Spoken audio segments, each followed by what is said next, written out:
So, hi everyone! My name is Lena at ako nga pala ay ituturo sa inyo kung paano nyo malalaman yung score ng inyong laptop or ng inyong desktop. So, sige, i-share ko sa inyo to ha. Yung Windows nyo, then search nyo ay Windows PowerShell. Yan, si Windows PowerShell. Pag na-search nyo na yung Windows PowerShell, enter nyo lang. Then, lalabas na yan.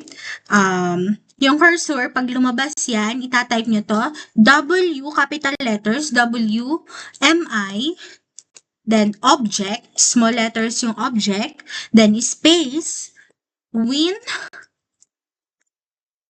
32,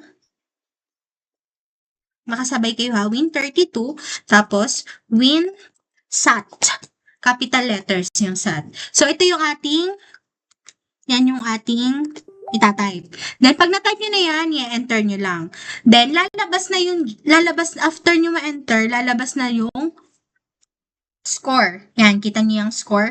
Yung score ng ating desktop or ng ating laptop. So, paano natin malalaman kung para saan ba to? So, ipipin ko dito sa aking video yung kanyang description. Kung ano ba yung details niya based sa score yung result ng ating score dito sa ating Windows PowerShell.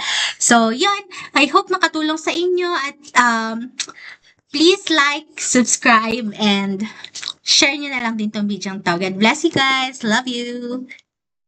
Yun, add ko na lang dito kapag below 5, so pang-browsing lang siya. Then pag mga 5 to 6.4, yun yung ating pang-daily use. Pwede na to siya sa pang-schooling, ganun, basic editing. Tapos pag 6.5 to 7.9, yan yung mga mid-level, pwede sa mga minimal lang na gaming. Tapos 1080 na editing. Tapos pag mga 8 to 9.9, high-end na siya for gaming like Mobile Legends at 4K editing. Thank you guys!